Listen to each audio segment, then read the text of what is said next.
election was supposed to happen December 2nd and 3rd, UAW Secretary-Treasurer Gary Castile says the union is disappointed that Volkswagen continues to argue against employees' rights that the union says clearly are protected under federal law. The UAW says VW committed in the spring of 2014 to recognize a UAW local as the representative of its members, but did not honor that commitment. The UAW is calling on VW to drop its appeal of this NLRB election at the Chattanooga plant. That plant is the only VW plant in the world that has no seat for workers on the VW Global Group Works Council. Paul McHugh is one of more than 1,000 SEIU nurses fighting to defend their health care benefits at Pomona Valley Hospital Medical Center in California. SEIU 121RN did an informational picket at the hospital on Tuesday. If hospital management succeeds in having the nurses pay more for their health care, veteran nurses will get just a 1% pay raise. McHugh says morale is high among the SEIU nurses as they push for a fair contract that keeps their health care benefits intact. In the end, it's taken away from our wages and our benefits. At a time when we need health care for all, we need to stand up for what we already have, not allow any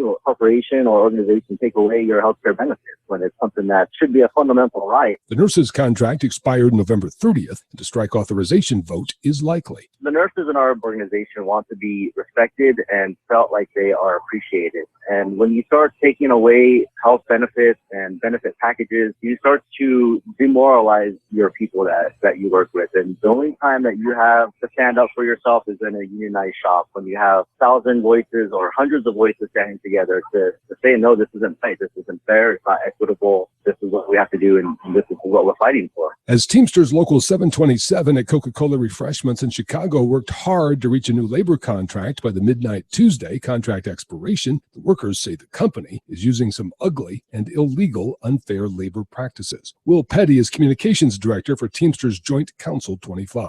Managers will walk around carrying baseball bats, asking workers about the status of ongoing negotiations. And because this is happening in the workplace, the workers feel rather intimidated by that. The company has directly or indirectly threatened workers with job loss for associating with the union. Workers at Coca-Cola Refreshments have voted to authorize a strike, but Petty says the Teamsters don't want to strike and don't want to be an enemy of the company. The union is just looking to improve wages and benefits at the bargaining table. It's really up to them at this point whether or not they will force this unfair labor practice strike. WIN is made possible in part with support from the International Union of Painters and Allied Trades. You've been listening to WIN, Workers Independent News. For more information, visit laborradio.org.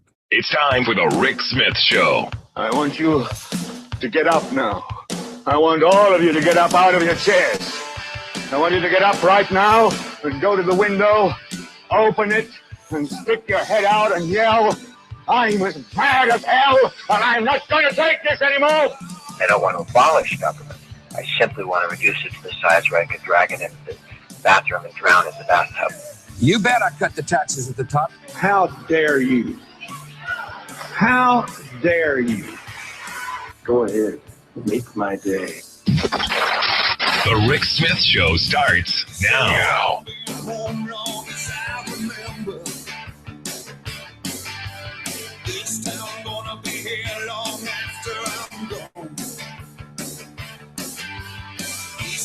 West side people don't surrender.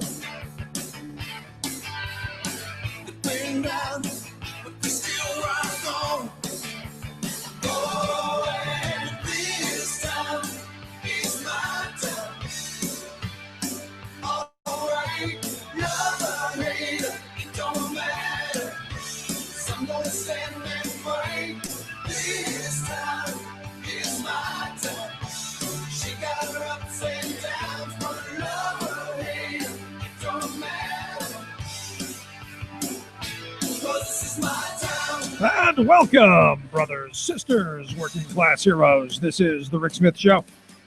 Thanks for being here today on the big program. Lots of things to get to, lots to talk about. But sadly, another day, another shooting, another place on the map that folks are rushing to find for all the wrong reasons. Today, San Bernardino, California, as we speak right now, an ongoing shooting going on, active shooter, which I guess now is part of our vernacular, part of our language, something that we're getting used to, the idea of an active shooter. going around shooting innocent people at their workplace, at a golf course, now, from what I understand. And, is this part of, what happened last Friday with the guy who walked into a Planned Parenthood? Because there is a Planned Parenthood office just around the corner from that golf course. Is this part of it? At this moment, no one has the answers. All speculation, but we do know up to 3 people with rifles, with vests, have injured, shot at least 20 people. That's what the reports are at this early moment. And I got to be honest, again, you go back to the media reports and all of the heated rhetoric that we're seeing coming out of the Republican Party. And I've often said, when you fear people enough, eventually, when you scare them enough, eventually they lash out. It's like any animal. Once you've cornered them and they feel desperation, they feel nowhere to go, you get this lashing out. Is this an example of that at this point? Don't know. But I'll tell you, the repeated heated rhetoric, the repeated fear-mongering, the repeated hate-mongering that we have seen out of the Snow White and the rest of the dwarfs on the Republican side scares the living daylights out of me. And, the sad reality is when you hear someone like Donald Trump spewing the kind of rhetoric that he has been spewing, along with the rest of them. But I think Trump's been out there on the fringe on this. On Wednesday, he said that he would take out the families of terrorists. We're going to go after and kill them too. It's that kind of hyper macho mentality that we're going to kill your bloodline for 100 generations. This is scary stuff. Some crank, spewing rhetoric in a lunchroom is one thing. A guy who could be the president of this country, scary. I mean, scary on such a level. And, he's saying that, we're fighting a politically correct war against ISIS, and we're going to knock the hell out of them and go get their families. And is that the rhetoric we need? Is that going to make us friends and influence people? I'll tell you, I've said this many times when talking about bombing the Middle East. And maybe the reality, maybe Trump is right. Maybe we do have to take out their entire families and all their bloodlines and just everyone in the Middle East. Maybe that's where we go, right? And I think anyone with a rational thought between their ears knows that, 1, that's not possible, and 2, never going to happen. So even just saying that, I think you put us in a position as a nation where we're less safe. As I was thinking about preparing for the opening of today, I didn't realize there was going to be another horrific shooting. Again, it's not the guns. The guns aren't doing it. It's the people. Rick, don't you know? Guns don't kill people. People do. And as I've said to that, the gun helps. I've never pointed my finger and yelled bang at somebody and had them fall. But President Obama was asked at a news conference there in Paris, while at a news conference there with the Organization for Economic Cooperation and Development, talking about climate change and talking about, what they were doing there and a whole bunch of the stuff, the Planned Parenthood attacks. And the reporter, said, basically, whoever the next person's going to be, if a Republican comes in and succeeds you in the White House, isn't everything that you're going to do going to be undone? And, to his credit, he said, look, I'm pretty sure the next person is going to be a Democrat. I think the American people are going to have some wisdom and, they're going to be at least a little smart on that. But he said something that, I've said for a while. The campaigns are one thing. The rhetoric's one thing. It's once you get into that position, once you're seated in that chair, once they take you into that room and they lay out, here's the job. That kind of, I think, has to change a bit. Has to change you a little bit. And he said, look, even if somebody from a different party were to succeed me, one of the things that you'll find when you're doing this job, you think about things differently than when you were running for the job, he said. What you realize is what I mentioned earlier, that American leadership involves not just playing to a narrow constituency back home, but you are now at the center of what happens around the world. I think that's an extremely important point to remember when looking at Trump, when looking at Rubio, when looking at all. And this is why I think Sanders is doing so well across the political spectrum, is that, people see him as an honest guy, a trustworthy guy, somebody who says what he means and is not crazy. In fact, there was just a new Quinnipiac poll that came out that has him beating the entire Republican field, and pretty sizably. While Hillary, still tops most of them, but Sanders, well across the Republicans, because even Republican voters look at him and go, he's an honest, trustworthy guy. Not all of these crazy comments. Actually, someone who understands. You can't have this kind of rhetoric. What's frightening me right now is, where does this go? How much crazier can the right wing get? How much far off the beaten path can they go? How much more off the rails does Trump's rhetoric get? How much further can it go than we're going to go after ISIS and their family? And then, take it to the entire bloodline and generations to come. How much crazier can it get? And, it's one thing to say that, it's another thing to have all of these folks who are at the fringe to begin with now feeling that they have a champion in the cause. I've often struggled with my friends who say, who throw that Jefferson quote out there, the tree of liberty has to be, watered with the blood of tyrants and patriots and blah, blah. Like they themselves have that calling, that individually we can overthrow our government. Individually, we're going to take our little pea shooters and start shooting the place up. There's that kind of crazy mentality in some people's heads that at some point, be it mental health screening, I don't know, be it a change in our political rhetoric, maybe some statesman-like behavior, I don't know, maybe something. But coming back to the idea that, just to win a primary, to do what the right is doing right now, has got to scare the living what's out of the world, not just here in our backyard. So I'm struggling with that, and my thoughts, my hopes, my prayers are to the people in San Bernardino right now. Scary stuff. Scary stuff. Let's take a quick break. Right back after this. Stick around. You're listening to The Rick Smith Show.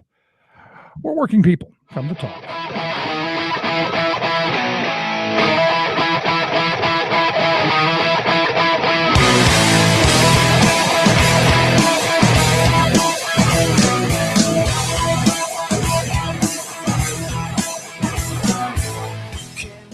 I'm Rick Smith, and this is Labor History in 2. On this day in labor history, the year was 2009. That was the day that Walmart agreed to pay $40 million to over 87,000 current and former employees in Massachusetts. This was the largest class action settlement in the state's history. The lawsuit, filed in 2001, accused the retail giant of denying workers rest and meal breaks. The company also allegedly refused to pay overtime, manipulated time cards, and required workers to work off the clock for free. In other words, Walmart was accused of wide-scale wage theft. The retail giant decided to settle the case rather than take it to trial. That was not too surprising, since the company had already settled 63 similar federal and state class action wage and hour lawsuits. The total tally Walmart paid out due to wage theft was a whopping $900 million. Under the terms of the Massachusetts agreement, any person who worked for Walmart from August 1995 to the settlement date received a payment between $400 and $2,500.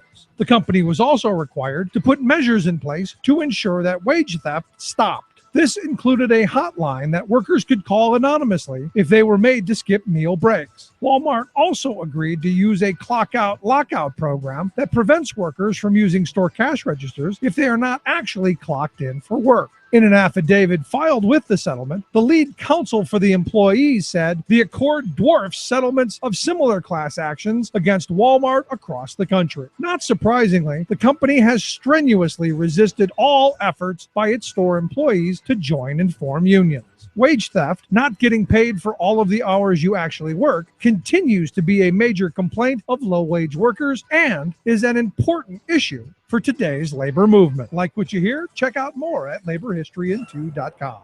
This is the Media Matters Minute. I'm Eric Woosterwald. President Obama attended a United Nations summit to address climate change. In response, conservative media figures resorted to denial, dismissal, and mockery. Here's Fox host Sean Hannity on his radio program. Everything fits into the narrative of climate change. Now, to the rest of us, it's called weather and weather patterns. But to these idiots, it's called climate change. Hot climate change, cold climate change. We call it weather. Fox and Friends host Steve Ducey also pushed baseless claims on climate change. We're not going to argue about climate change, although we do know that over the last couple of decades, for the most part, the temperature has, for the most part, stabilized or gone down a little bit. In addition, Wall Street Journal editorial board member Mary Kissel called Obama, quote, a climate believer despite the facts. And the conservative website Breitbart called scientists at NASA and the National Oceanic and Atmospheric Administration, quote, talentless lowlifes. For more on this and other stories, please visit MediaMatters.org.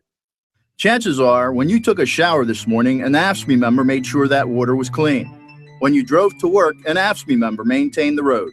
When you rode an elevator, an AFSCME member inspected it. I'm David Philman, Executive Director of AFSCME Council 13, the American Federation of State, County, and Municipal Employees. AFSCME members enforce regulations, keep prisoners behind bars, take care of patients, protect the environment, and more. The work isn't glamorous, the salaries aren't high, but AFSCME members serve the public in every aspect of our daily lives. Chances are, you'll never see that AFSCME member working in a sewage plant, diving underwater to repair a bridge, or answering a 911 call. But aren't you glad they do? For more information, visit AFSCME13.org. We are AFSCME. We make Pennsylvania happen! Chances are, when you took a shower this morning, an AFSCME member made sure that water was clean. Back off, I'll take you on. Headstrong to take on anyone. I know that you are wrong. Headstrong, we're headstrong. Back off, I'll take you on. Welcome back to the Rick Smith Show. Check out the website, thericksmithshow.com. Questions, comments, something on your mind, you can email me, Rick, at thericksmithshow.com. So we're coming up to the big Pennsylvania Society Gala in New York City, and as I've been saying for about 4 months now, actually, that's the weekend the budget will be done by. I don't see it not getting done by then. I could be wrong, which is why we've asked our good friend Rick Bloomingdale, president of the Pennsylvania AFL-CIO, to come talk with us about what the latest on this elusive budget brings us. Rick, thanks for taking time for us. Well, always a pleasure to be on the show, Rick. So I, for the last several months, have been saying by the Pennsylvania Society, we're going to have that budget done. Any thoughts yet? Well, I think if probably, and some reporters have sort of got that timing right. I mean, getting it done by Thanksgiving, which was their original intent, hopefully get the money into the food banks that are struggling to get money to so many families who, Thanksgiving is not the family time and food and meal that it should or could be. And we didn't get it done by Thanksgiving. And the next target you would think would be Christmas, but of course, you've got the big fundraising opportunity that is the Pennsylvania Society out there. And although at this point they would have had to start work on it this week to be able to physically get it done, get all the bills in place. Now they may have done some of that, although the Senate, who was supposed to be back yesterday, and I think they had said the second. That's today. They were supposed to be back today. They canceled today's session. They're saying now that Thursday, I think, is canceled. Although they never called for a session, they just said they're not going to be there. It doesn't seem to be a lot of urgency. I mean, I got to be honest. When my job isn't done and my boss is going, "Hey, where's your work?" You know, there's got to be some sense of urgency. You're just taking a couple of days off. That seems twisted to me. Well, the problem is they put together such a bad. I mean, the budget itself is good.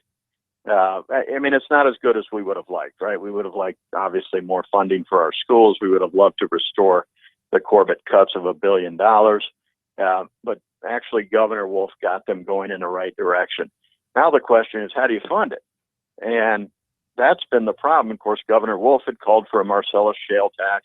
You know, the leaders on the Republican side walked out and said, there's no shale tax. We won't even talk to you. And so they brought out, of course, the sales tax, which is regressive, and said, we're going to raise the sales tax. And, you know, Governor Wolf said, okay, if that's what'll get it done.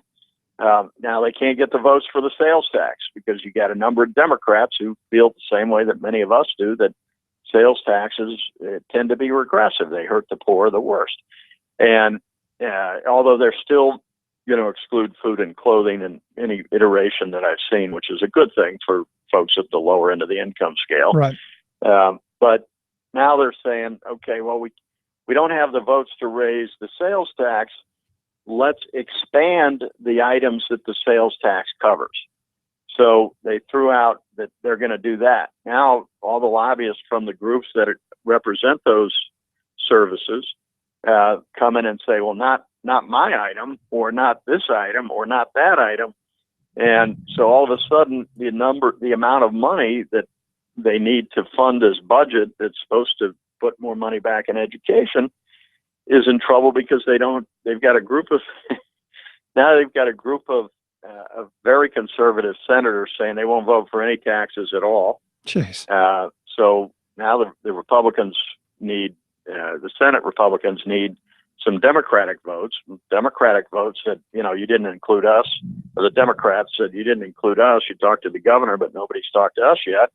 I'm hoping one of them will say, do what the Republicans did when they walked out of the room and said, no shales. I hope one of them says, well, we're walking out of the room until you put shale tax back on the table. Yeah. Because, you know, while it's not going to generate much money this year, everybody said, let's get the tax on the books so that next year it generates $400 or $500 million, right? At this point in time, I think it would only generate maybe $100 million, $90 to $100 million. The experts are saying, but at least you get the tax done so that next year you generate some money. But so that's where we are now. They've delivered a bad tax plan that they can't get the votes for. Taxes on, instead of, you know, closing loopholes, which Governor Wolf had wanted to do, and instead of, you know, putting it on folks that can most afford to pay the taxes, to shift that burden to sales tax, which disproportionately hurts middle class and lower income folks. You know, that became the tax that they were going to do. Now they can't even get the votes for that. So I think that speaks volume. But to me, I think the messaging out of this is, you know, we're going to make sure that the well-heeled, the well-to-do, the drillers get to walk away and not pay into and not pay their fair share, while we're then going to go after the workers at the bottom, especially the low-wage workers who spend every dime that they earn. That's where we're gonna make up the difference. That just seems insane to me. As where I'm someone who believes we should have a progressive income tax where the bigger your shoulders, the more water you carry. That to me seems rational and sane. Well, and that's what a fair society does, right?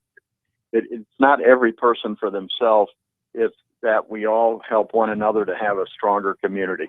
Because, you know, that rich person, if that poor person is storming the gates, they're not safe, right? So it actually, you know, and we do have responsible multimillionaires, and back then they wouldn't have been billionaires, but you know, you had people like the Roosevelts and the Kennedys, and you know, actually believed in helping workers rise up in order to make sure that, you know, everybody participated in the opportunity that is America. And it also meant that you were going to save and protect capitalism, because when you get income inequality this big, you see what happens. We've seen it happen, in Russia, whether it was communism, and in Germany where it was fascism. You see that people get so angry that they kind of lose their rationality, and you get onto these, and you can see some of that happening with the current crop of Republican presidential candidates. But back to the original question: will it be done by Pennsylvania Society? Unless they go, all to the wall and start working Sunday through Friday, probably.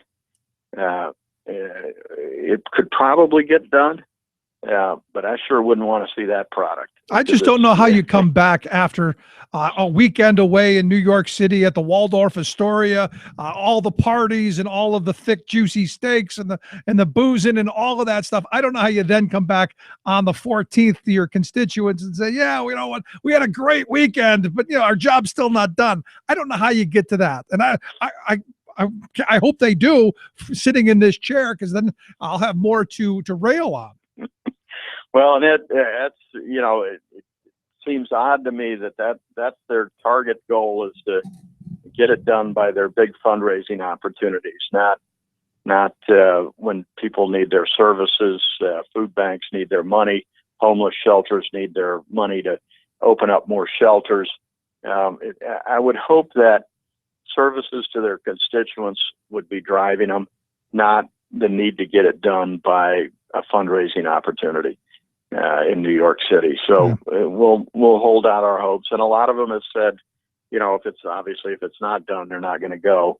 And so there are some cooler heads up there, it seems, thinking that, we do have a responsibility. Well, they had a responsibility 6 months ago to get it done. And they just haven't, they screwed around, and why they couldn't have come up with this framework, which is not a great framework because of the pension plan for us, and for future workers. But why they couldn't have come up with this in July, there didn't seem to be, like you said, any urgency now with the calendar year almost ending. Governor Wolf has to give another budget address in February. Yeah, that ought to be fun. But here's the thing. Since you brought up the pensions, I go back to right when Governor Wolf took office, and you had the Republican leadership coming out saying, we're going to do nothing until we get our stuff, us first, liquor and pensions. We want to privatize the liquor, and we want to destroy the pension funds, which is why another question I've got for you. I'm starting to hear some rumors that maybe the pension fund, maybe the governor is going to give on that, and we're going to end up with a much more costly defined contribution plan. Well, what they're looking at is what's called a side-by-side, which protects the integrity, protects the defined benefit plan, but it creates a shitty, I'm sorry, I can't say that on the radio, a not so good defined benefit plan. Basically, their multiplier in what they're talking about would be 1. Which, I don't know, multiplier. Yeah, 1's not really a multiplier, right? 1 times anything is the thing. So you're not really gaining. So if you're at the state for 30 years, you get 30% of your salary. Now, and then on the other side, they have they have a defined contribution plan, but it's mandatory, not voluntary, like most defined contribution plans. So they would require the employee to put a certain amount of money into that. And then the Commonwealth would match that with the number that's being thrown around as 2.5%. Now, these are all in flux because we have not seen any language whatsoever on this pension plan. So these are all rumors that we're hearing. But basically, they are establishing a plan for public employees 30 years down the road to retire into poverty, and which is absolutely wrong. It will, even because public sector workers tend to be lower compensated than private sector workers, and where they make that up as benefits, they will be, because they'll be getting this pension on a lower rate of pay than the private sector, they will be retiring into poverty. And so it'll be harder to recruit people and to come work for the state and do those important jobs. like clearing the roads during the snowstorms, making sure that the roads are repaired, making sure that our schools can teach our kids, having, well compensated teachers, making sure our water's clean when the water authorities make sure that those water treatment plants are running well. You want to make sure you have qualified, smart biologists, chemists, whatever you need to run. Make sure that those filtration systems are running well. Right. And I would argue back at you, Rick, that that's exactly what they don't want. They don't want well-qualified people because they want to outsource and privatize and all of that stuff by saying, well, we can't find anyone. We're going to have to go to the private sector to get this stuff, which I know we're going to pay more for. It seems like all of these plans seem to end up costing the taxpayer much more. The budget plan you laid out sounds to me to be something to be more costly to the taxpayer, along with being less beneficial to the worker. But the ideology of we've destroyed the defined benefit seems to be the only point that I think my Republican friends can point to as a victory. Well, your kind of idea about the concept of making something so untenable that they got to get rid of it.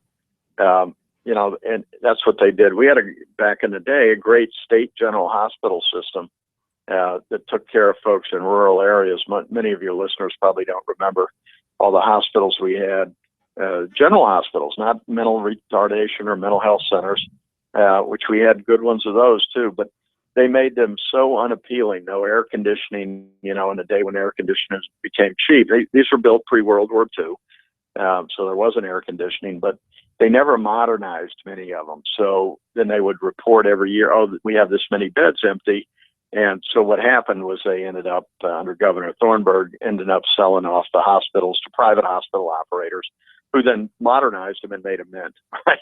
Yep. So it was another way to shift government service into private hands. And when that happens, who gets screwed, and it's the taxpayer that always ends up paying more because of the general hospitals, because of healthcare premiums, whatever the case may be. Out in they used to be called the miners' hospitals because they were built around the mining regions when coal was really king. That's typical of these conservatives. It's not, they just want to sell off state assets to their rich contributors. We outsource more and more, then we run into, problems like Edward Snowden being, they outsourced security clearance practices, right? So we didn't have dedicated federal employees doing background checks. We had a company who was getting paid on the number of checks that they did. So it was in their interest to do as many as they could, whether they were good or not. So, when profit drives the system, people are always looking to cut corners to make more money. So It's never good. And part of the reason they want to destroy the defined benefit plan is, of course, defined contribution plan. Wall Street makes so much more in fees than a defined benefit plan, because when you're dealing with billions, those folks can negotiate really low fees. When you're dealing in a couple $100,000, that individual investor gets slapped like heck with the fees, and the big contributors to the folks pushing this walk away with all the money. The Wall Street wolves. They want to get one sheep away from the herd, and that's how they get it. Last question I've got for you. And a number of the representatives we've talked to have expressed some disappointment that not enough people are reaching out, not enough people are calling their offices and saying, "Hey, we need to get this done." There's got to be a push for that, right? There is, and that's because most people don't see the immediate impact of government services. I think most school districts have found a way to keep teachers paid. Most citizens, it's not affecting them in a direct way just yet. Obviously, the food banks are desperately trying to, do everything they can to, in the Central Pennsylvania Food Bank, here in Central PA, and I'm sure everywhere else in the Commonwealth, did an incredible job of making sure that those that didn't have it very much for Thanksgiving got a nice, decent meal, nothing lavish, but a nice, decent meal for Thanksgiving. So, the folks that are delivering these services are putting their mission first and the money second. And I wish some of our legislators would take that philosophy and put their constituents first and their contributors second. I'm with you, but I've been saying for a while that, what I think has to happen is maybe that once that first school closes and once the pain is apparent, that motivates people. It's only in moments of catastrophe and disaster that I think we get people active and engaged, and we haven't felt that yet. That's why I got to be honest. The hope is at some point we do get to that moment of engagement. Yeah. Absolutely. We got to get people to because it's coming. I mean, if they don't get this done, you will start seeing, because, school districts might have 6 months of reserves. Well, that 6 months is almost up. And, that nonprofit might have 6 months of reserves. Well, that 6 months is almost up. Some of them only had 3 months worth of reserves, and they're struggling to stay open and keep their people paid.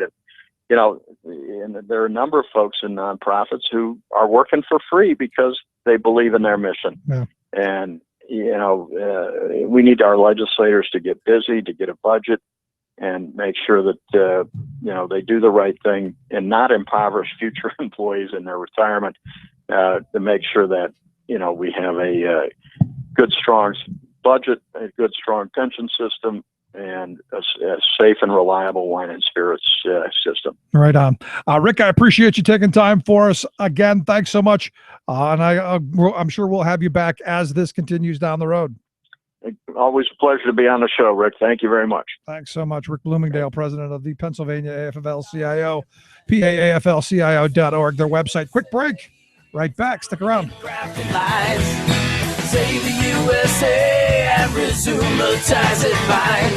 Stop taking all our money and shipping it offshore. Do the job that you're looking for. Saving work in America, one show at a time. The Rick Smith Show. This is the day we stop denying there is an issue.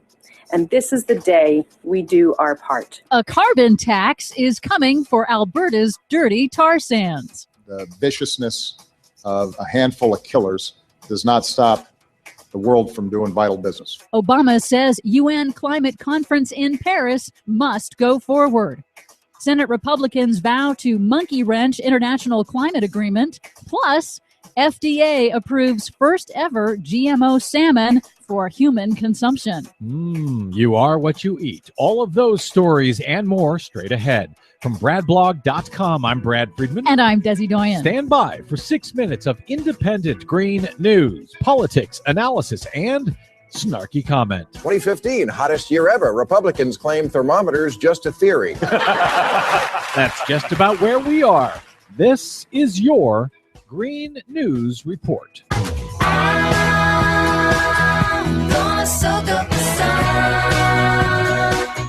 Okay, Desi Doyen. Well, we are going to be off for a few days for the holidays, but it sounds like you are sending us away with some very, very good and very big news. Yes. Out of Alberta, Canada. Huge news. A major shift in environmental policy for Alberta, Canada, the home of the tar sands. It is literally a game changer. It's a bold, bold step. If I were the owner of a coal company, I would prefer that this announcement hadn't been made. Alberta's new Premier, Rachel Notley, on Sunday announced that Alberta will launch a carbon tax beginning in 2017 and will put a cap on carbon emissions from its tar sands oil industry. This is the day we start to mobilize capital and resources to create green jobs, green energy, green infrastructure, and a strong, environmentally responsible, sustainable, and visionary Alberta energy industry with a great future.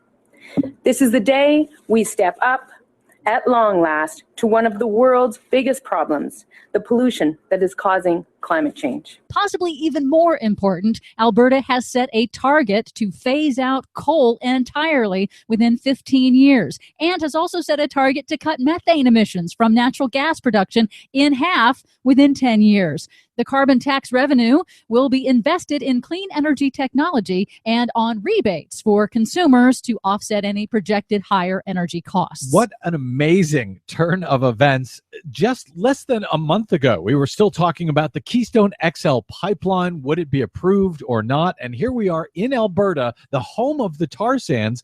Not only is there no longer a plan at the moment for the Keystone XL pipeline, but they're talking about phasing out the tar sands themselves with a carbon tax. Just amazing turn of events. And it is intended to help Canada have a strong showing, as they call it, at the United Nations climate talks. Those begin in Paris on November 30th. That's when world leaders are going to meet for the final negotiations to create a comprehensive international agreement in which all countries will commit to cutting their greenhouse gas emissions that cause dangerous global warming.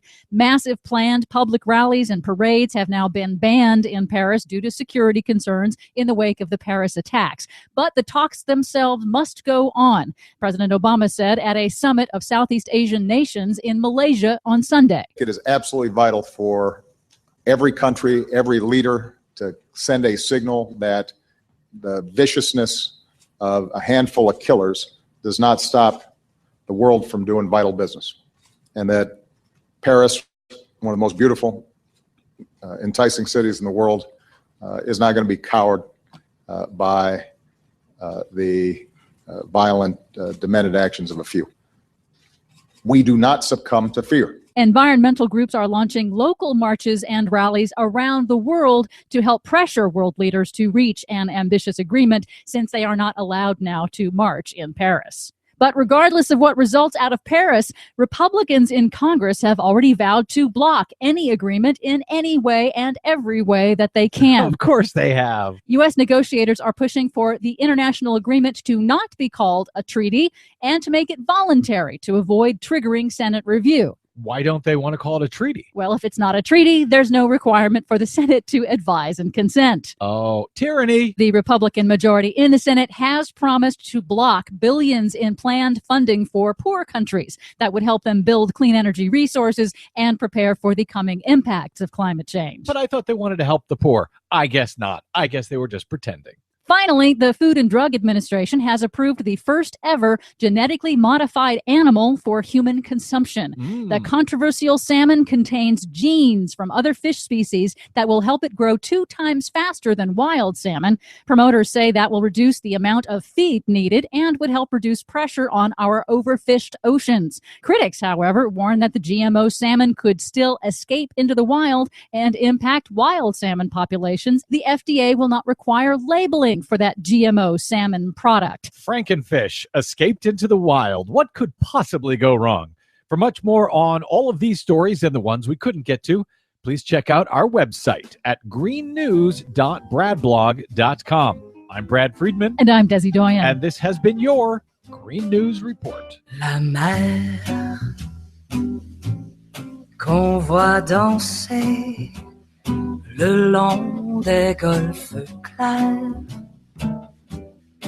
a des reflets d'argent, la mer.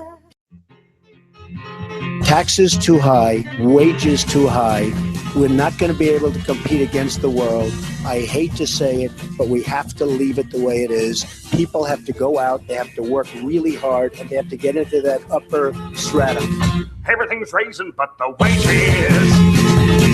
Everything's raising but the wages. Gasoline, groceries, and our hazes. And that's going to continue. That's absolutely going to continue under this budget proposal that we've seen. No talk at all about raising the minimum wage. Nothing. In fact, as I understand, it's dead. And this is one of those things that I'm kind of just surprised over, because I thought the Republicans at least had the foresight and the thought of the messaging and how do we take this talking point away? How do we put it under the rug? I thought the Wagner plan was something that the Republicans would coalesce around and push forward, which is pathetic. Understand, $875 in 3 years. That really, I mean, there's nothing there. And what it would end up being, and people say, well, at least you'd get the extra 50 cents. No, what it would be is a wash. Really, honestly and truthfully, if you're making minimum wage, you're working full time today, this is where the right wing kind of has it. We subsidize the low wage worker pretty substantially with LIHEAP and with food stamps and with, you name it, with school lunch programs, rent assistance, all of those things. And understand, for the worker, it's a lot of hoops, a lot of hurdles to get those programs, which is exactly where conservatives like them. But in the event that folks do get that quarter, half a buck raise, it just means that it's going to be less assistance you get for food, or less assistance you get for rent, or less assistance you get elsewhere. It's a wash. So it's not going to make their lives any better.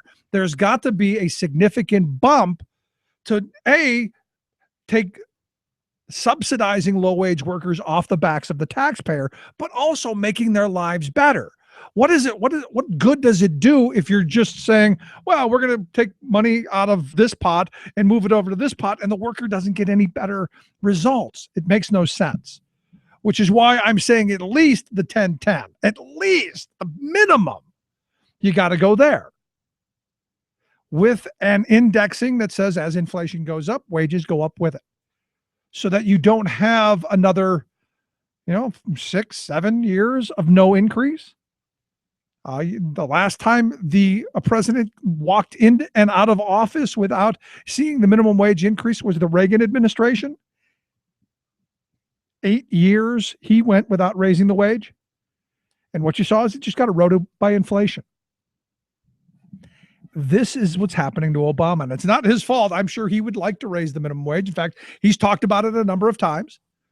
It's just that you have these Republicans who are, nope.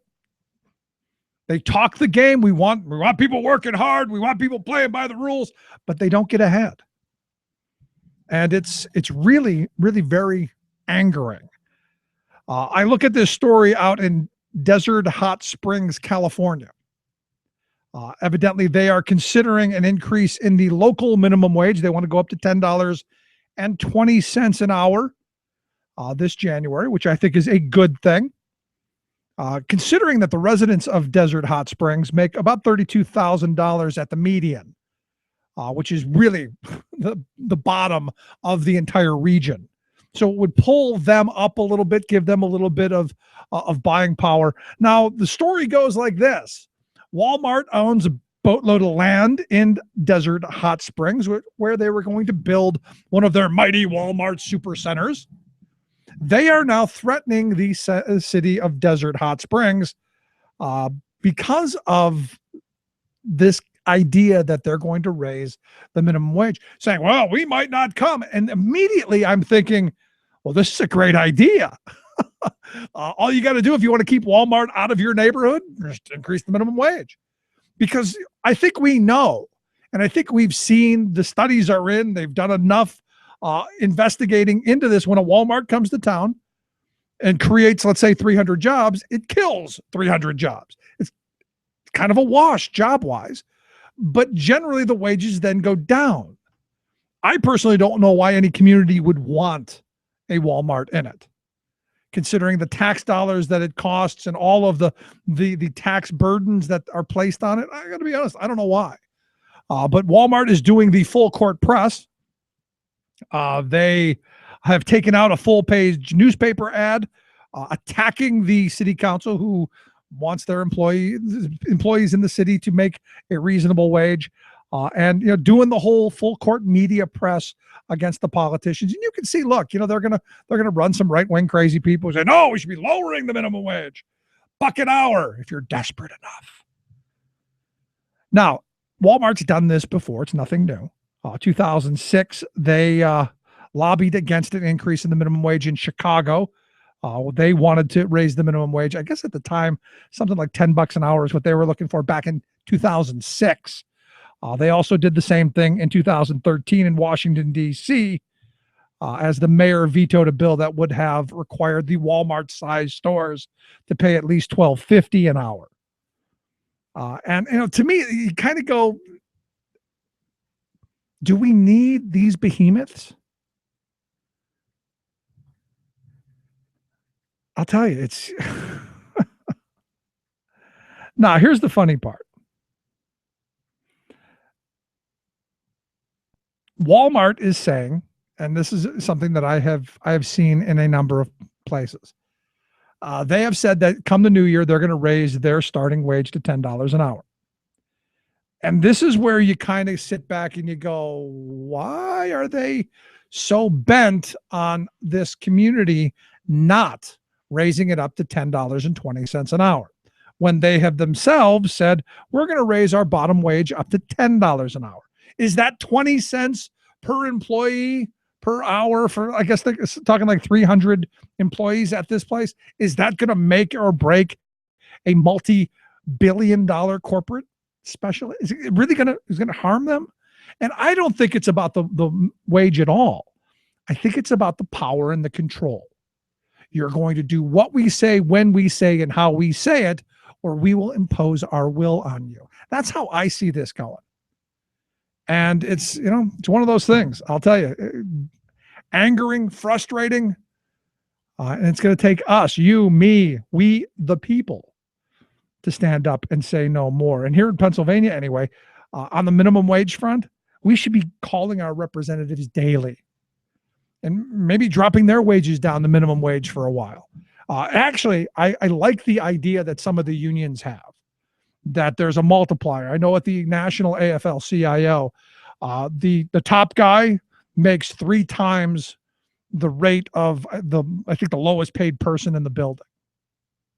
I know when I was a Teamster, the representatives there made an hourly, a number of hours at the highest rate of the people that they represented, so that the workers did better, the representatives got better. Maybe we should be considering a calculus along those lines, to where we'll just pick the median income and say, with that, you'll get a percentage of that.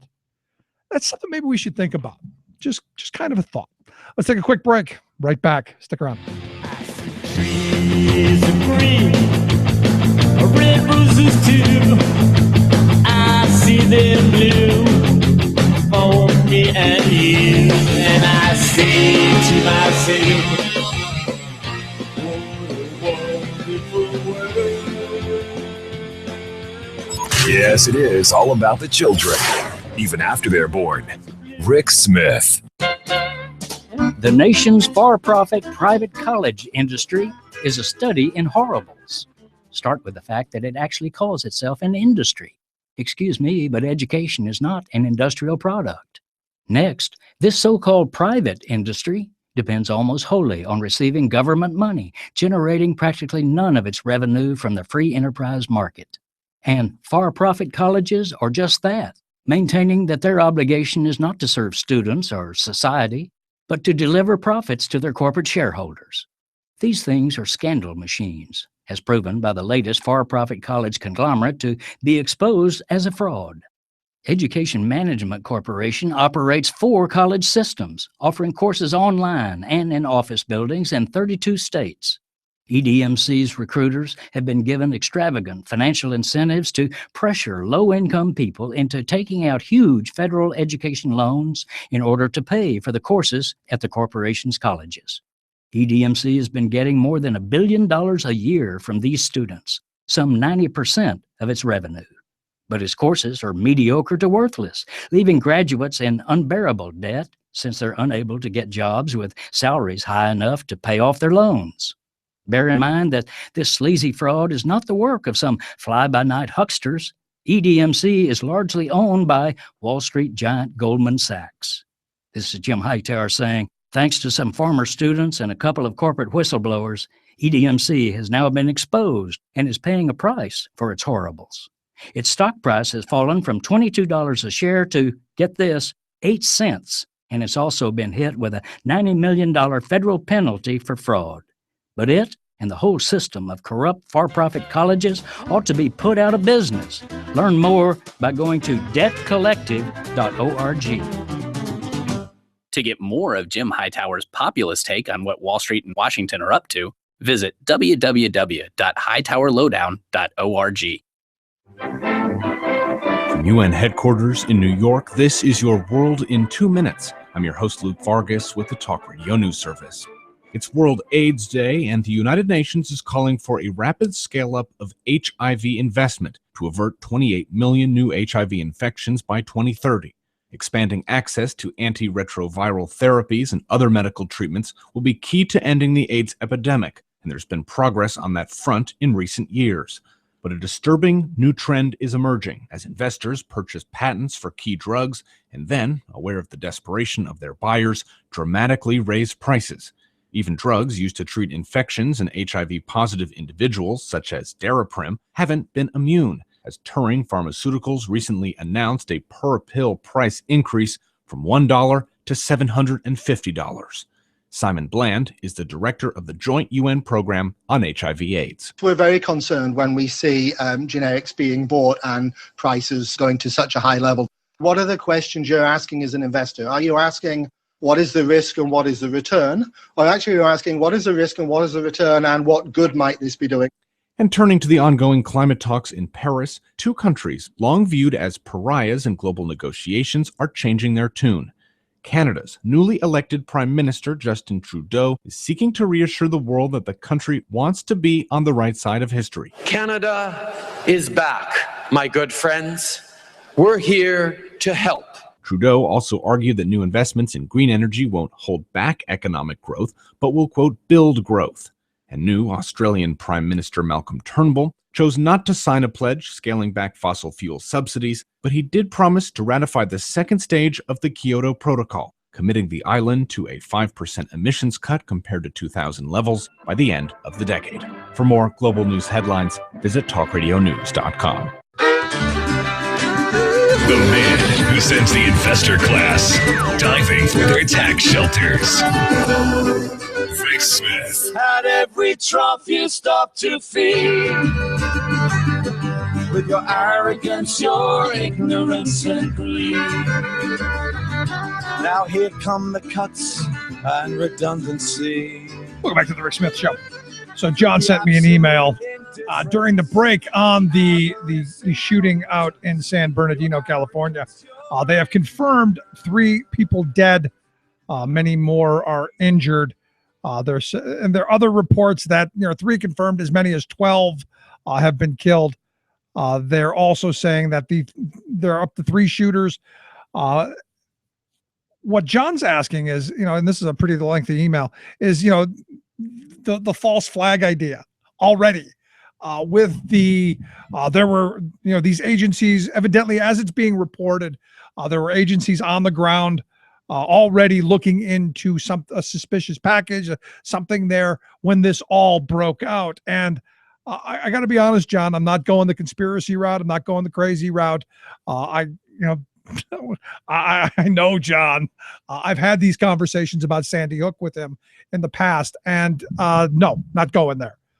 We don't know exactly what's going on yet, but again, this is another one of those horrible situations that, frustrating because they continue to happen, frustrating because our politicians keep engaging in this incendiary rhetoric, angering because I believe we're better than this. And, our thoughts and our hopes are with the folks who are involved in this, and that it ends quickly.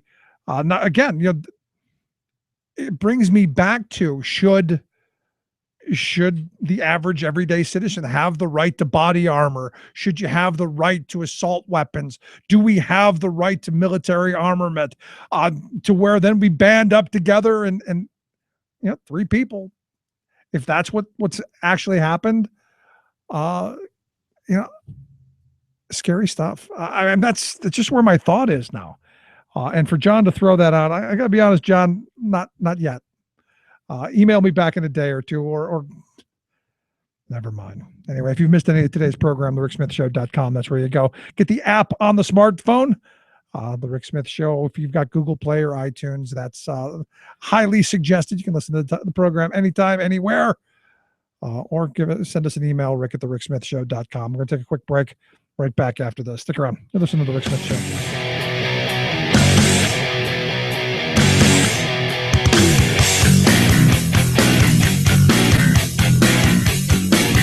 You're listening to The Rick Smith Show.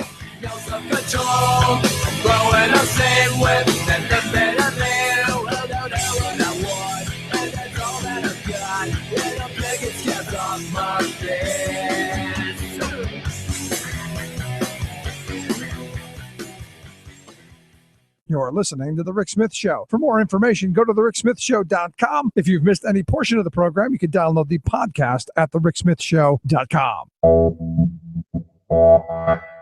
You're listening to WIN, Workers Independent News, a production of Diversified Media Enterprises.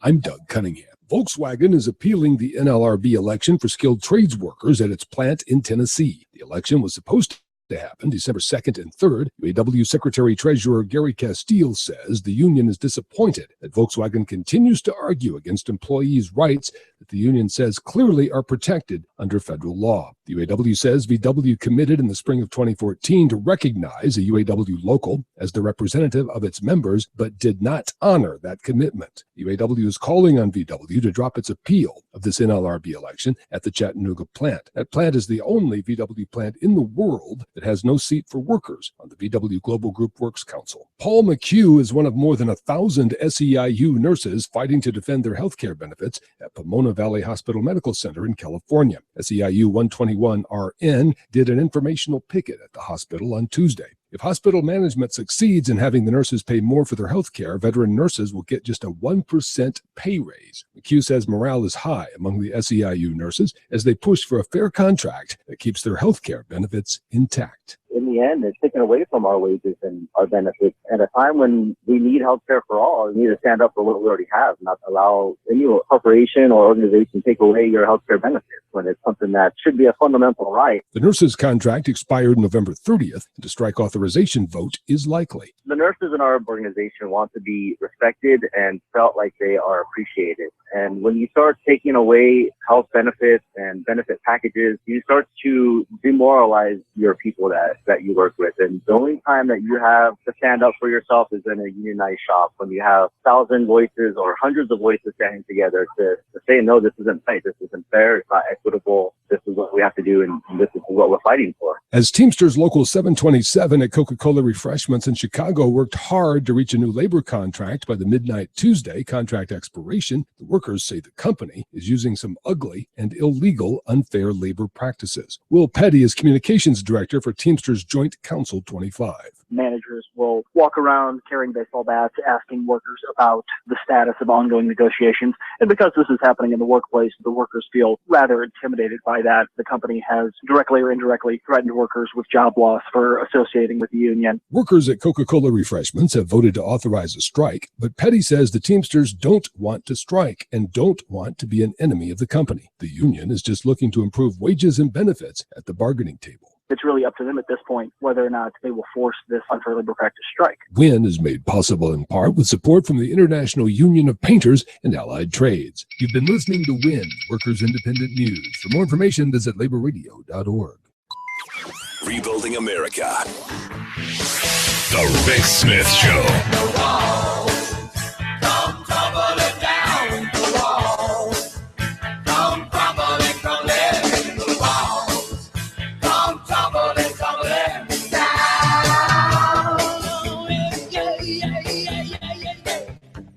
Welcome back to The Rick Smith Show. Check out the website, thericksmithshow.com. Our quote of the day comes from Hillary Clinton. Yes, Hillary, who says investing in infrastructure makes our economy more productive and competitive across the board. And one of those things that I don't know how you disagree with that. It used to be, we all agreed, investing in infrastructure, investing in transportation, investing in our country was a good thing. How it became partisan, how it became something that we're now at odds over, not quite sure. I'm hopeful that this new transportation bill, hopeful that something long-term give us some certainty about where we're going in the future. Hoping that happens. I'm here to talk a little bit about it. I've asked Ed Wytkind, president of the Transportation Trades Department of the AFL-CIO, to come talk to us. ttd.org, their website. Ed, thanks for taking time for us. Thank you. Great to be back, Rick. How you doing? I am good. You have a good holiday? I did, thanks. How about you? It was fantastic. I got to be honest, though, traveling across the Pennsylvania Turnpike, not good. No, not good. You mean you're one of the many people that spends 7 billion hours stuck in traffic in America? This weekend, yes. That today, yeah. This past weekend, incredible, absolutely. And you also had to cross over about 70,000 bridges that are quite shaky. So yeah, we've got a lot of work to do. Yeah, every day I cross over one that I hope I get to. And I've been saying this for a long time, that someone should develop an app that tells me when I'm going over one of these structurally deficient bridges. Just a little text saying, "Hey, call mom." Maybe say a little prayer or something that. Right. And the problem is you really couldn't have a workaround on the app, because if you were going to try to find a bridge that wasn't structurally deficient, you might have to drive 200 or 300 miles to go find one. So yeah, you would have to eventually cross it. So let's talk about this, because the transportation bill, I understand underworks. There's some stuff in the works going on. Some good, I hear. Well, yeah, the House and Senate are moving forward on a bill. They've reached general agreement on the construct of the bill. It's going to be a long-term bill, 5 years. It's going to actually raise funding levels from what we've been stuck with for a long time, which is flatline funding.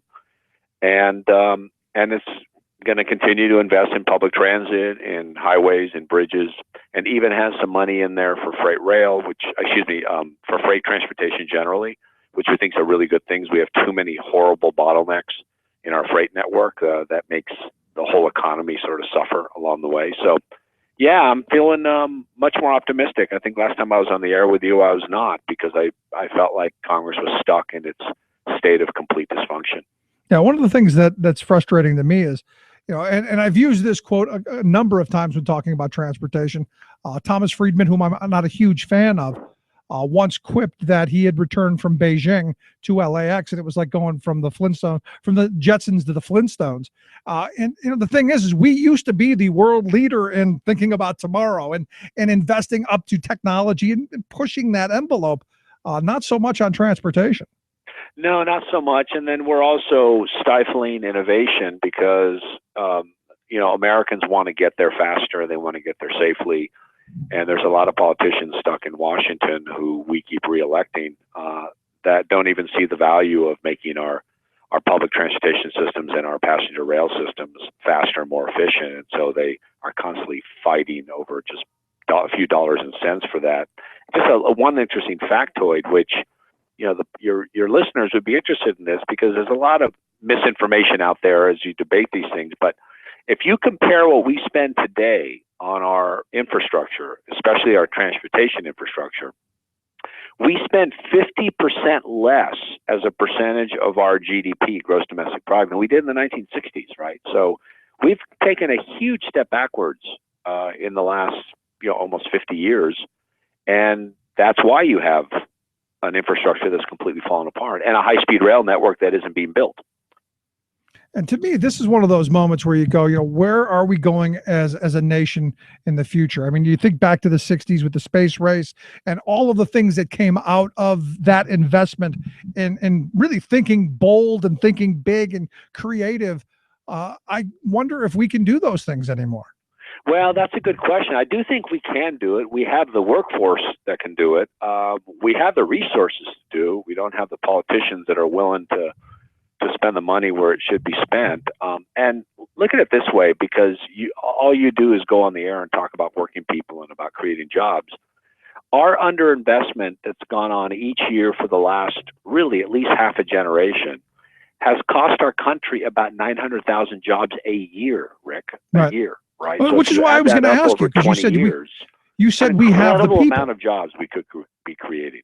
Because you said we have the people, and I got to wonder, do we?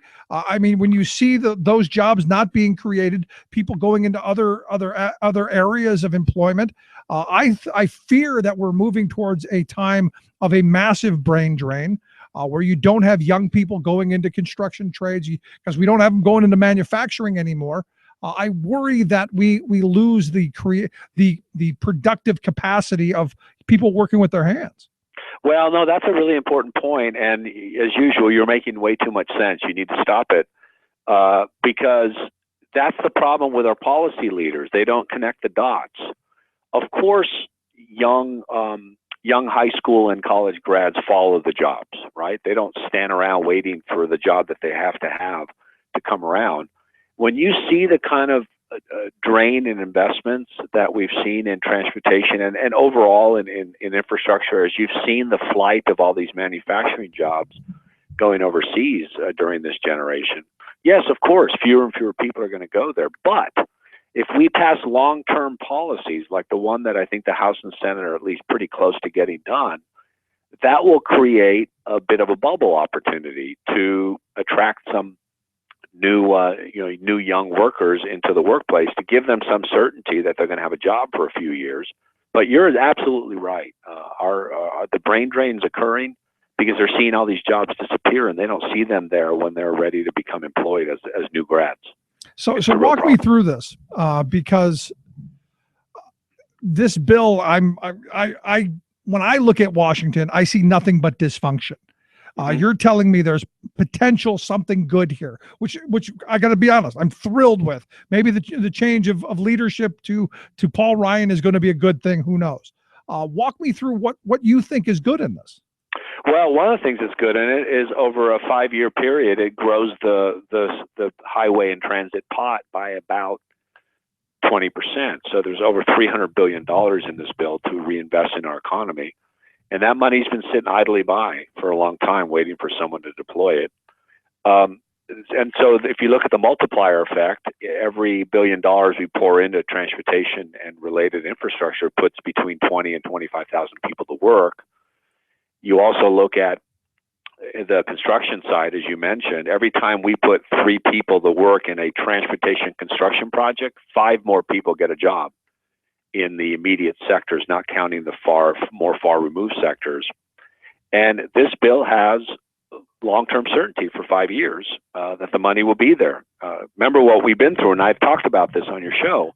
We've had to pass these short-term Band-Aids one after another, where the law is about to lapse, the funding out of the highway trust fund is about to go bankrupt, and then they pass these little short-term patches just to keep the program limping along for a few weeks at a time. Right. This actually, unless something gets tripped up, which I don't think it will, is going to provide 5 years of certainty on highway, bridge, and transit investments. Now you're saying, yeah, am I thrilled about it? No, because we need a lot more than 5% a year growth. Because that's where I was going to go. I mean, $300 billion sounds like a lot. Right. But when you look at the American Society of Civil Engineers, who are saying, by 2020, and that's just 5 years down the road, we need $3.6 trillion to be spent just to get us up to just even, not even investing down the road for the future, not even talking about high-speed rail or anything like that. Well, no, you're right. And no, we're not thrilled with it, but we're pleased that we're not doing a short-term patch anymore. And of course, the needs are way beyond what this bill provides because there's no courage in Washington to do what you're talking about. You need a gas tax increase. And we've endorsed it. So has most of the business community. And it needs probably 15 cents, maybe a little more. We're about to see $1 a gallon gas. That's what the analysts are saying. We could be at $1 a gallon in the very near future. So what with that opportunity right now that we shouldn't squander to deploy way more money into our infrastructure, because the American public is now will be paying a third or less of what they were paying just a couple of years ago. So is the idea, if it goes down to $1 a gallon, we put $1 a gallon tax on it so we don't get too used to $1 a gallon and end up killing any idea? I mean, what the idea in theory is that you go tell the voters the truth, which is this is the first opportunity we've had in quite a while to charge you a little more for gas and to pump it back into the economy in which you live. And actually pass something legitimate. What's the number? I don't know. The experts say it's somewhere between 10 and 20 cents would generate the kind of money that we need to actually grow the program and spur the economic growth that comes with it. But there's no hope of that. They've completely declared it dead on arrival, a gas tax increase. So we have to then do these kind of, bills like the ones they're about to do. Right. So if it drops down to $1 a gallon, you can see any push for high-speed rail or any public transportation projects pretty much go dead on arrival. Well, I mean, look, as I said in a recent blog on Huffington Post, there is some movement on high-speed rail. You know, while most of us on the East Coast are wondering why our politicians are so out of it, California is moving with a very ambitious plan, and it's going to bring 220-mile-an-hour service to California. It'll be the fastest trains in the country, and they're actually building it. They're not talking about building it; they're actually doing it. And in the middle of the country, there's a serious plan that needs money that would connect Chicago to Minneapolis and St. Louis and a few other major metropolitan areas that would create thousands of jobs and give people, you know, more choices about how to get around. But it's going to take a lot of change in our politics, Rick. We're going to need to elect a lot more enlightened people than the people we're sending to Washington right now. Now, and when that comes with a whole political movement, in my view, and I look at what Bernie Sanders is doing, and maybe that's part of the spark of creating that kind of grassroots energy to get people back involved in the political process. I don't know, but I look at both Hillary's and Bernie's transportation plans, and they both have plans that I think are better than what we're talking about in the Republican. Oh, way better. I mean, what Hillary just announced is, shouldn't say that, what Secretary Clinton just announced is a plan that would raise about $275 additional billion on top of what we already spent. It wasn't in substitute of. Right. And Bernie Sanders has a multi-billion-dollar plan that he unveiled a while ago. Martin O'Malley actually has been quite good on this issue. He's been a transportation leader on investment issues as well. The problem is we don't have anyone on the Republican side yet talking about this stuff. The only two people that have said anything, one is the great Governor Kasich of Ohio, who said obliterate the federal program and send it back to the states. And Marco Rubio just announced his vision for transportation, which is to repeal the gas tax and essentially devolve everything up back to the states as well. So the only two concrete plans we've seen on the GOP side would be to essentially hollow out the federal transportation program and leave it to the states to figure it out. Now, I did hear Donald Trump talk about I-85. He wants to completely reroute I-85, which I guess goes from upper North Carolina, Virginia down to Alabama. He wants to reroute that through South Carolina, I guess, because he said he was going to get I-85 done. I think he meant I-73, but he was talking I-85. But he has talked about building things. He likes to call himself a builder because he likes to build big things, but he doesn't have a plan. Yeah, no, there's no plan there. And he's so kowtowing to the extremists in the Republican Party that there's no way he'd put a serious finance plan on the table because he'd get thrown out of town. So, I just don't see coming out of him. But we're waiting and seeing. Right now, Bernie Sanders and Hillary Clinton have real plans. Yeah. We're waiting for the other candidates to come out with one. Because I think most people want decent roads, decent bridges. I think they understand conceptually that it's good for business, it's good for the country, and I think a lot of people are like me, are just sitting back going, we've lost really the best opportunity that we'd ever have in this country to invest mightily in our infrastructure, which happened after the great collapse in 2008, when people were basically giving us money just to hold on to out of fear of deflation. There was a time where you could get money for almost free. Well, and that time hasn't quite evaporated. That's why we refuse to stop talking about it. We have low gas prices, so that's an opportunity to raise revenue through the gas tax. And we still have banks still at the discount window still get money for virtually free. So we're still right near zero interest rates. So we can still get borrowing costs are still extremely low compared to the historic numbers. We can still do this, Rick. The problem is that we elect the wrong people. Yeah. And until we elect the right people, none of this is going to get done. Yeah, and to me, this would be a major driver of employment. I mean, we could put millions of people back to work almost immediately, and you could begin a lot of the real large scale training programs. So let me ask you this side of it, because when you think about the building and construction trades, immediately I think of unions. Could it be, and this is just probably one of those things way out there rhetorical, could it be the reason that our Republican friends are so dead set against it is because it might benefit union workers? Well, I mean, gosh, you would hope that rebuilding infrastructure that's literally collapsing wouldn't be motivated by that. But But it is true that if you expand transportation, whether it's passenger rail, public transit, aviation, or maritime, and build its infrastructure with hard hats who are largely unionized in the large projects, you would grow the labor movement.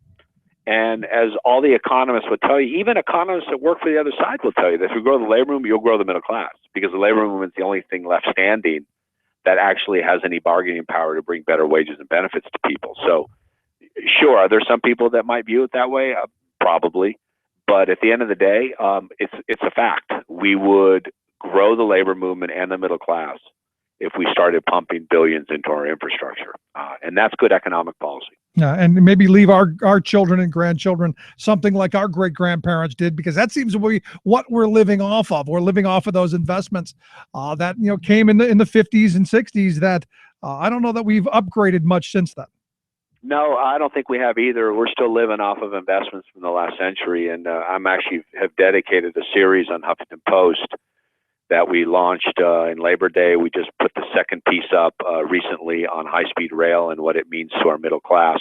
And then we'll pivot to other sectors of the economy. We're going to be doing this for the next 2 to 3 months because I think it's that important. I believe it is absolutely linked, this whole middle class collapse, to the collapse of our infrastructure and our lack of an investment policy in this country. So we're going to keep talking about it, I assure you. Good stuff. Last question I've got for you. What do we do to help push this along? Well, it'd be sure great if people joined us at ttd.org and joined us through social media, through our social media platforms, to continue to promote what we're trying to do. Because what we have found, and it's startling to the mind when you analyze this stuff, is that when you get thousands of people to speak out on something, thousands becomes hundreds of thousands with the push of a few buttons, because it creates an incredible multiplier of activity. And that's what we're missing in this country. We're missing that activism to demand more from the people that keep getting elected, or frankly, unelect them. Yeah. Those are the two choices. Yeah, I mean, sadly, the crazy squeaky wheels, they're the ones who get the grace. And the sane, rational folks, or, as I've heard in the past, called the silent majority, they end up being the ones who end up, footing the bill, but quietly. I said, well, that's true. And then, then they're stuck in traffic. They're stuck driving over dangerous bridges. They're stuck at airport lines. They're just stuck everywhere, and they're wondering why. Well, the answer to the why is because the people you elect aren't getting anything done in Washington. That's right. So I'm hopeful that with this new surface transportation bill, that this gives us a little greener light going forward to try to actually do something a little more innovative and a little more expansive, because 4% growth a year isn't enough. I'm with you. Ed, I appreciate you taking time for us. Thanks, Rick. Always great talking with you. Talk to you soon. Thanks so much. Our good friend Ed Wytkind, Transportation Trades Department AFL-CIO President. Quick break right back after this. Stick around. You're listening to The Rick Smith Show. For working people on the talk.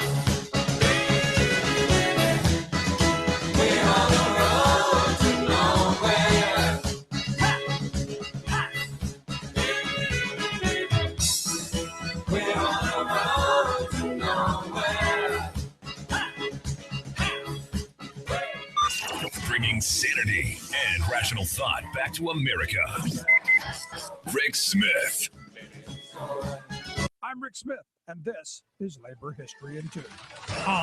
I'm Rick Smith, and this is Labor History in 2.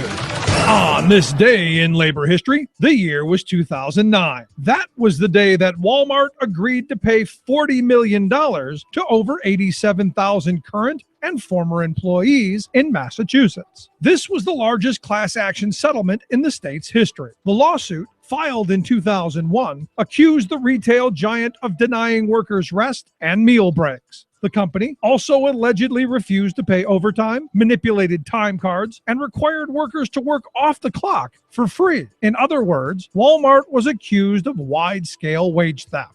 The retail giant decided to settle the case rather than take it to trial. That was not too surprising, since the company had already settled 63 similar federal and state class action wage and hour lawsuits. The total tally Walmart paid out due to wage theft was a whopping $900 million. Under the terms of the Massachusetts agreement, any person who worked for Walmart from August 1995 to the settlement date received a payment between $400 and $2,500. The company was also required to put measures in place to ensure that wage theft stopped. This included a hotline that workers could call anonymously if they were made to skip meal breaks. Walmart also agreed to use a clock-out, lockout program that prevents workers from using store cash registers if they are not actually clocked in for work. In an affidavit filed with the settlement, the lead counsel for the employees said the accord dwarfs settlements of similar class actions against Walmart across the country. Not surprisingly, the company has strenuously resisted all efforts by its store employees to join and form unions. Wage theft, not getting paid for all of the hours you actually work, continues to be a major complaint of low-wage workers and is an important issue for today's labor movement. Like what you hear? Check out more at laborhistoryin2.com. Tales of American Political History with Clinton Porter Hackney. We've been discussing the history of the Cherokee Indians, the early settlers they encountered, and their place in America. When our founding fathers were establishing the United States of America, they referred to the Cherokee as the civilized tribe. But it was clear that the American colonists had gained superior power over the so-called civilized tribe and had pushed the tribe into assimilation, changed their religion, and begun to acquire the Cherokee lands. Most any society would have responses to this subjugation, and the Cherokee had basically four. Some simply fled to escape the Europeans and their ways. There were yet others that sought a peaceful assimilation into colonial life. And of course, there were those who chose to abandon Anglo notions and organize violent attacks to drive the colonists back to the east. But join us again next time for the group with the largest impact, the Cherokee Nation. This is Clinton Porter Hackney at cphackney.com. Chances are, when you took a shower this morning, an AFSCME member made sure that water was clean. When you drove to work, an AFSCME member maintained the road. When you rode an elevator, an AFSCME member inspected it. I'm David Philman, Executive Director of AFSCME Council 13, the American Federation of State, County, and Municipal Employees. AFSCME members enforce regulations, keep prisoners behind bars, take care of patients, protect the environment, and more. The work isn't glamorous, the salaries aren't high, but AFSCME members serve the public in every aspect of our daily lives. Chances are, you'll never see that AFSCME member working in a sewage plant, diving underwater to repair a bridge, or answering a 911 call. But aren't you glad they do? For more information, visit AFSCME13.org. We are AFSCME. We make Pennsylvania happen!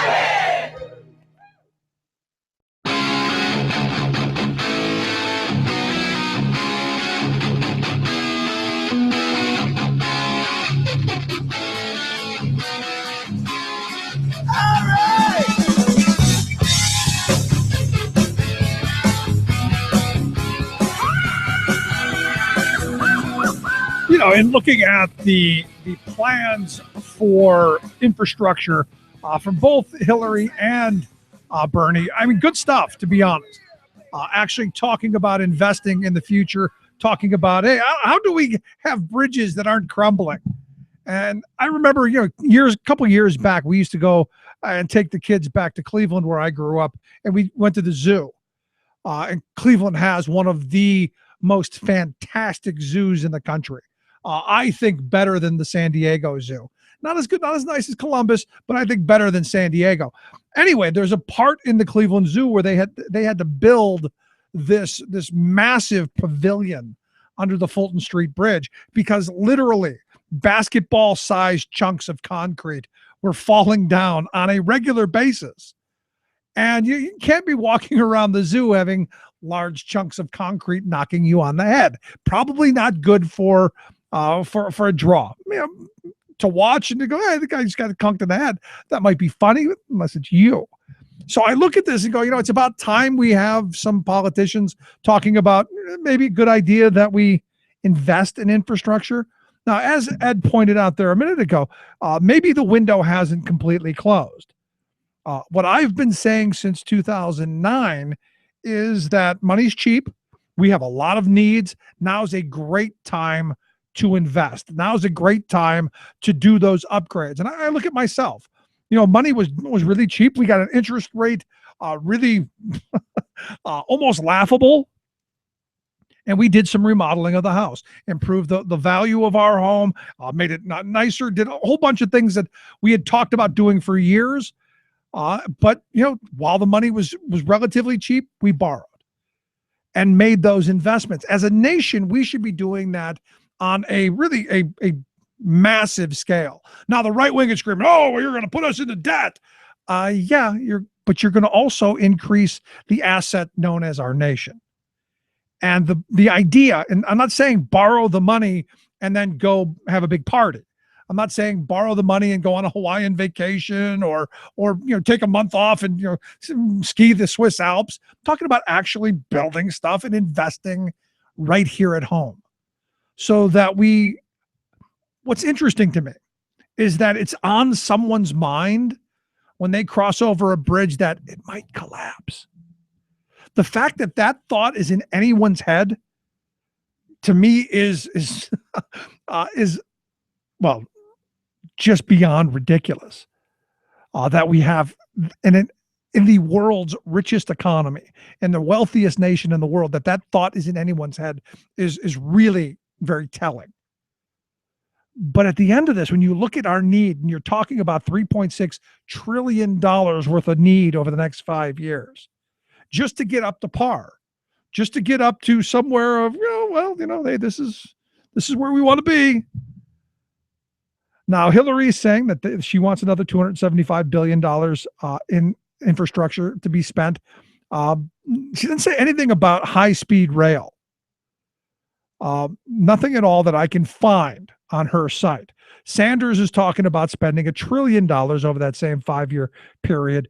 And the idea of spending some money on an infrastructure bank that would help leverage some of the private capital that wants to jump into this, since we're hell-bent on P3s, which I'm not a huge fan of, just because I don't understand where the profiteers make their money other than tolling us and making us constantly reach into our pocket to repay them. Also, Bernie wants to spend some money on upgrading our passenger and freight rails. Again, not high-speed stuff, just upgrading what we've got now. Also wants to improve the airports because we're flying much bigger planes than we were 50 years ago. Seems rational to me. Also wants to spend some money on upgrading the air traffic control systems. And I go back to 1981. I'll take you back all the way back to August 4th, 1981, when Reagan fired the PATCO workers. Do you know what their number one concern was back in 1981? They were upset. They were angry. They were concerned for passenger safety because the machinery that they were using was of the 50-year-old variety. They were still using vacuum tubes. And you got to wonder, why aren't we, with more and more plane traffic, with more and more air traffic, why aren't we upgrading those systems?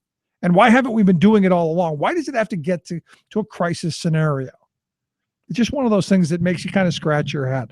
But both plans also talk about, investing in our drinking water, investing in storm drains and storm systems, and Bernie's plan to expand broadband access, I think, is another one of those moments where, harkening us back to the New Deal, where we put electric lines in everybody's house and indoor plumbing and all of that stuff. I think good stuff.